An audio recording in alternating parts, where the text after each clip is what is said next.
जय हिंद दोस्तों, आप सभी का स्वागत है। आज के वीडियो में हम लोग बात करेंगे आरआरबी टेक्नीशियन के मेडिकल में क्या क्या होता है और क्या क्या चेक किया जाता है। वीडियो में आपके सारे के सारे डाउट क्लियर होने वाले हैं। तो चलिए अपना वीडियो में देख लेते हैं कि हम लोग किस किस पे बात करेंगे। पहला नंबर है मेडिकल कहाँ होगा, मेडिकल में क्या क्या चेक होगा, रीमेडिकल मिलेगा या अनफिट कर देंगे, नाक कान दांत में दिक्कत, नौकनी और फ्लैट फुट और वजन, टैटू की कोई प्रॉब्लम, आई में कितने फेल होते हैं, कोई बीमारी पहले थी अब ठीक हो गई तो क्या अनफिट कर देंगे।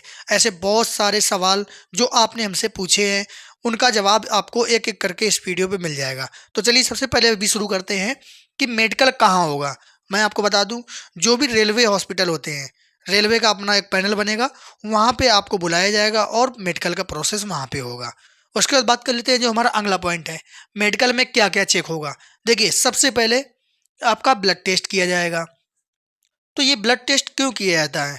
इस ब्लड टेस्ट से आपकी शुगर का पता चलेगा कि कहीं आपको शुगर तो नहीं है। उसके बाद बात कर लेते हैं यूरिन टेस्ट। यूरिन टेस्ट से क्या होता है, जैसे किडनी हुआ, लीवर हुआ, अच्छे से वर्क कर रहे हैं कि नहीं, या बहुत सारी ऐसी बीमारी जो ब्लड और यूरिन से पता चल जाती है। इसीलिए ब्लड यूरिन टेस्ट होता है। और खाना खाने के पहले भी जांच होती है और नाश्ता करने के बाद भी, दोनों जांचें की जाती हैं। आपको पहले ही बता दिया जाएगा कि आप खाली पेट आइए। तो दोनों सैंपल लिए जाते हैं। उसके बाद बात कर लेते हैं चेस्ट एक्सरे। देखिए चेस्ट एक्सरे से पता चलेगा कहीं आपको टीबी तो नहीं है, कहीं इन्फेक्शन तो नहीं है फेफड़ों में। हर एक चीज़ की वहाँ पे चेकिंग होती है। अगर मान लो कोई जैसे यूरिन टेस्ट में बीमारी निकल आई, अगर बीमारी निकल आई तो आपको रीमेडिकल मिल जाएगा अगर वो ठीक होने लायक है। और जैसे चेस्ट एक्सरे है, चेस्ट एक्सरे हुआ, कोई भी आपको समस्या निकल आई तो उसको उसमें आपको रीमेडिकल मिल जाएगा। उसके बाद बात कर लेते हैं बीपी। देखिए बीपी भी चेक किया जाता है कि हार्ट में आपके कोई समस्या तो नहीं है।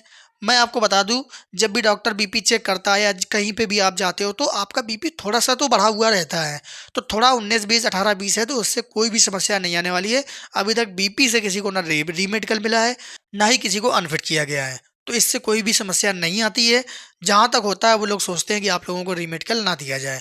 और इन चीज़ों पे जब तक कोई आपको बीमारी ना पता चले कि अरे कोई बड़ी बीमारी है, तब तक आपको रीमेडिकल नहीं देंगे वो लोग। उसके बाद बात कर लेते हैं हाइड्रोसील या पाइल। भाई अगर आपको ये समस्या है तो आप अभी भी समय है, आप उसका ट्रीटमेंट करा लें। अगर आप नहीं करा रहे, ऐसे ही पहुंच जा रहे हैं और कोई दिक्कत आती है तो आपको रीमेडिकल दिया जाएगा और कहा जाएगा आप ठीक करा के आइए। तो आप लोग ध्यान रखना कि अगर आपको ये समस्या है तो आप अभी भी समय है, उसका इलाज करवा लीजिए। नहीं तो बाद में रीमेडिकल मिलेगा, फिर आप बहुत ज़्यादा परेशान होगे, बहुत ज़्यादा दिक्कतें होती हैं उसमें। तो रीमेडिकल ना मिले, इससे अच्छा है कि आप पहले ही ट्रीटमेंट करा लीजिए। बहुत सारे लोग कह रहे थे कि हाइड्रोसील में एक साइड छोटा एक साइड बड़ा है, बहुत सारे लोग ऐसा कमेंट कर रहे थे। भाई इसमें कोई भी समस्या नहीं है। जब ये अंतर 15 20 या 12 20 तक होता है तब ये समस्या आती है कि हाँ आपको बोला जाएगा कि आप ऑपरेशन करा लीजिए। अगर मैं आप लोगों को बताऊं, भाई 19 20 18 20 सबके होता है। वो एक साइड छोटा एक साइड बड़ा सबके ऐसा होता है। तो आप लोग इसके चक्कर में परेशान ना हो, इससे कोई भी दिक्कत नहीं आने वाली है।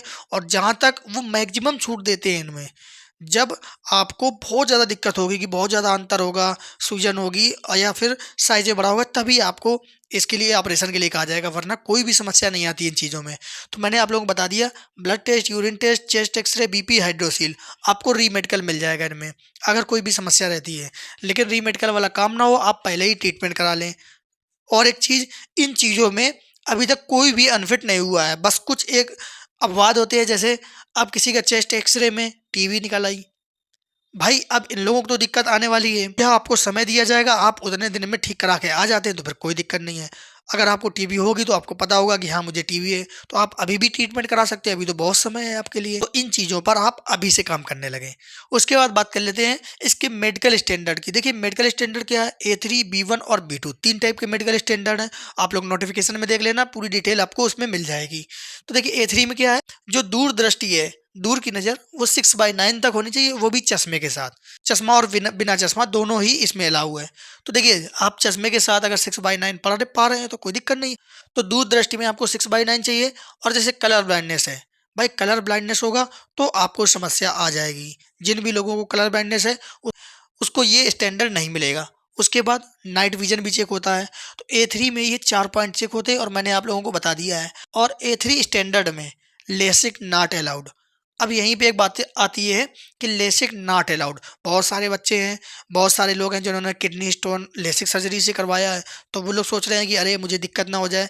भाई आपकी आंखों को छोड़ के कहीं पे भी कोई भी सर्जरी हुई हो, कहीं भी लेसिक हुआ हो, किसी भी चीज़ से सर्जरी हुई हो, उससे कोई भी समस्या नहीं आने वाली है। आप लोगों को मैं एक डाउट यहीं पे क्लियर कर देता हूँ कि लेसिक सिर्फ आंखों के लिए कहा गया कि आंखों में लेसिक नहीं होनी चाहिए। उसके बाद बात कर लेते हैं बी वन सेम इसी के जैसे है, बस यहाँ पे लेसिक अलाउ है, यहाँ पे लेसिक करवा सकते हैं अगर आंखों में आपकी ज़्यादा समस्या है। उसके बाद बी टू में बी टू 6/9 और 6/12 चश्मे के साथ लेसिक इसमें भी अलाउड है, और इसमें कलर ब्लाइंडनेस भी अलाउड है। जिसको कलर ब्लाइंडनेस की दिक्कत है उसको भाई ये स्टैंडर्ड मिल जाएगा, तो उसको भी कोई समस्या नहीं आने वाली। क्योंकि बहुत सारे लोग पूछ रहे थे कि कलर ब्लाइंडनेस पे मुझे जॉब मिलेगी कि नहीं मिलेगी, तो बहुत सारे लोग हैं ग्रुप डी पे जॉब कर रहे हैं, पर उनकी एक स्पेशल पोस्ट होती है, एक अलग स्टैंडर्ड होता है, तो उस हिसाब से उनको जॉब मिल जाती है, तो कोई समस्या नहीं आती है। अब उसके बाद हम लोग बात कर लेते हैं कि ये तो हमने पॉइंट क्लियर कर दिया कि मेडिकल में क्या-क्या चेक होता है। उसके बाद बात कर लेते हैं री मेडिकल या अनफिट। मैं आपको बता दूँ कि सिर्फ़ आँखों का छोड़ के कोई भी ऐसी समस्या जो ठीक हो सकती है, आपको री मेडिकल दे दिया जाएगा। आपको अनफिट नहीं किया जाएगा। सिर्फ़ आँखों के लिए ही अनफिट किया जाता है। और आप भी देखिए कि आँखों में अनफिट कौन होगा? जो चश्मे के साथ भी नहीं देख पा रहा है। तो भाई उसका तो वहाँ पे कोई फिर यूज़ नहीं है, चश्मे के साथ भी नहीं देख पा रहा है, तो मैक्सिमम पास ही हो जाते हैं। तो जो आपको अनफिट किया जाएगा वो सिर्फ़ आँखों से किया जाएगा, बाकी री-मेडिकल मिलेगा, और री-मेडिकल मिलेगा तो आप अपना ट्रीटमेंट करा लेना, या पहले से भी ट्रीटमेंट करा रहे होंगे। उसके बाद बात कर लेते हैं नाक, कान, दाँत में दिक्कत। देखिए, बहुत सारे लोग कह रहे थे मेरी नाक टेढ़ी है, या मेरा दाँत टूटा है, या कान से कम सुनाई देता है। भाई कोई भी समस्या नहीं आने वाली है। समस्या जब आएगी जब बिल्कुल ही खराब हो जाएँगे। तो नाक तो पूरी तरीके से खराब नहीं हो सकती है। कान आपका अगर बिल्कुल भी सुनाई नहीं देता, तो आपको समस्या आ सकती है। लेकिन अगर कुछ कम भी सुनाई दे रहा है ना, कोई दिक्कत नहीं है, इससे कोई समस्या नहीं आने वाली है।